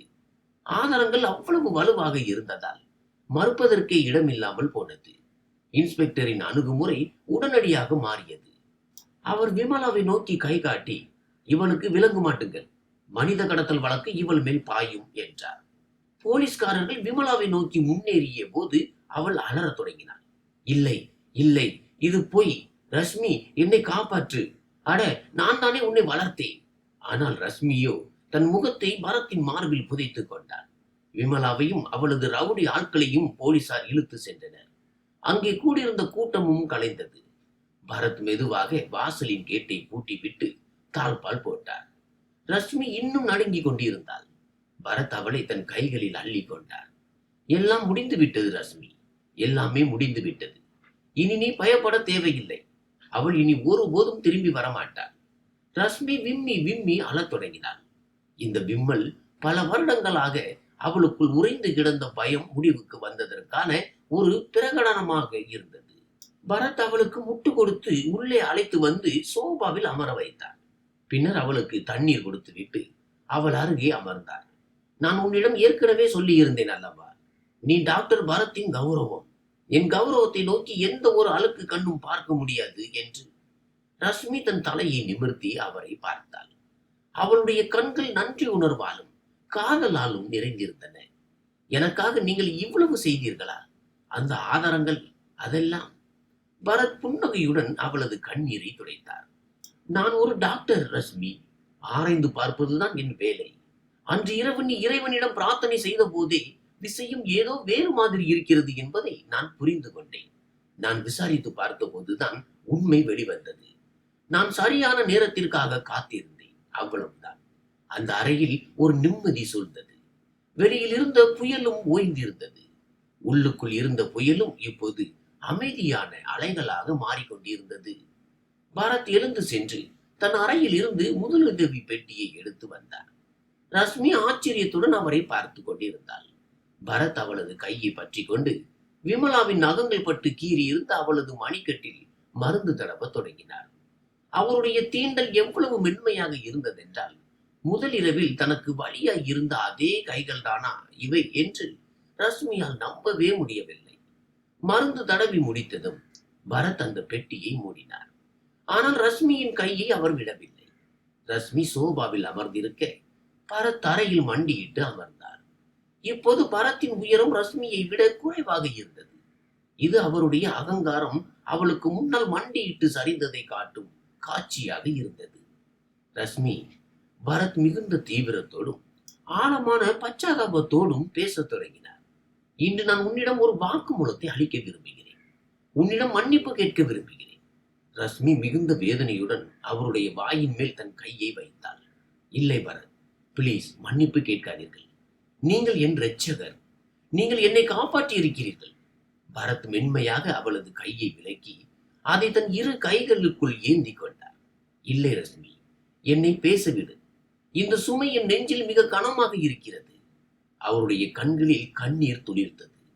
மருத்துவமனையில் நான் உன்னிடம் பேசிய வார்த்தைகள் இப்போது வெறும் ஊசிதான் குத்தியிருக்கிறது என்று நான் சொன்னது. அதன் பிறகு நம் திருமணத்தின் முதலிரவில் நான் உன்னிடம் நடந்து கொண்ட விதம், உன்னை படுக்கையின் மேல் தூக்கி எறிந்து உன்னை அவமானப்படுத்தினேன். உனக்கு நான் கொடுத்த அந்த வலிக்கு நான் மிகவும் வெட்கப்படுகிறேன். நான் ஒரு மிருகத்தை போல நடந்து கொண்டேன். உன்னுடைய நிர்பந்தத்தை உன்னுடைய சாமர்த்தியம் என்று தவறாக நினைத்து விட்டேன். உன்னுடைய அப்பாவிதனத்தை ஏமாற்று வேலை என்று எண்ணி விட்டேன். ஆனால் நீயோ உன் மானத்தை காப்பாற்றிக் கொள்வதற்காக மட்டுமே போராடி கொண்டிருந்தாய். ஒரு டாக்டராக இருந்தும் என்னால் ஒரு மனிதனை சரியாக அடையாளம் காண முடியாமல் போய்விட்டது. பரத்தின் குரல் தழுதழுத்தது. உனக்கு நான் செய்த அந்த அதிதிக்காக என்னை மன்னித்து விடுவாயா? நானே உனக்கு கொடுத்த அந்த ரணங்களுக்கு மருந்திடுவதற்காக எனக்கு மீண்டும் ஒரு வாய்ப்பு தருவாயா? ரஷ்மியின் கண்களில் இருந்து கண்ணீர் வழிந்தோடி பரத்தின் கைகளின் மேல் விழுந்தது. அவள் முன்னோக்கி குனிந்து பரத்தின் நெற்றியில் மெத்தென்ற ஒரு முத்தத்தை பதித்தாள். அது அவரை தன் மனதார மன்னித்து விட்டாள் என்பதற்கான அடையாளமாக இருந்தது. பரத், எந்த நாளில் நீங்கள் என்னை உங்கள் கௌரவம் என்று கூறினீர்களோ அன்றே நான் எல்லாவற்றையும் மறந்துவிட்டேன். நான் என் கனவிலும் நினைத்து பார்த்தீராத ஒரு வாழ்க்கையை நீங்கள் எனக்கு கொடுத்திருக்கிறீர்கள். வீட்டில் எப்போதும் வறுமையோடும் பணத்தட்டுப்பாட்டோடும் வளர்ந்த ஒரு பெண்ணுக்கு இந்த வீடு, இந்த பாதுகாப்பு, இந்த மதிப்பு, இவை அனைத்துமே ஒரு உன்னதமான கனவுதான். நீங்கள் என்னை சிறைபிடிக்கவில்லை. மாறாக இந்த உலகிலேயே மிக பாதுகாப்பான இடத்தை எனக்கு கொடுத்திருக்கிறீர்கள். உங்கள் மேல் எனக்கு எந்த குறையும் இல்லை. பரத் புன்னகையுடன் ரஷ்மியின் கைகளில் முத்தமிட்டு எழுந்து அவள் அருகே அமர்ந்தார். அப்படியானால் இன்றிலிருந்து இந்த வீட்டில் யாரும் கைதி அல்ல. இன்றிலிருந்து நாம் இருவரும் சம உரிமை கொண்ட வாழ்க்கை துணைகள். அவர் ரஷ்மியின் முகத்தை தன் கைகளில் ஏந்தினார். நாளையிலிருந்து உன்னுடைய பல்கலைக்கழக படிப்பிற்கான தயாரிப்புகள் தொடங்கும். நீ ஒரு டாக்டராகவோ அல்லது உனக்கு விருப்பமான எதுவாக வேண்டுமானாலும் ஆகலாம். நான் எப்போதும் உனக்கு பின்னால் ஒரு நிழலை போல துணையாக நிற்பேன். ரஷ்மி தன் தலையை பரத்தின் தோள்களில் சாய்த்து கொண்டாள்.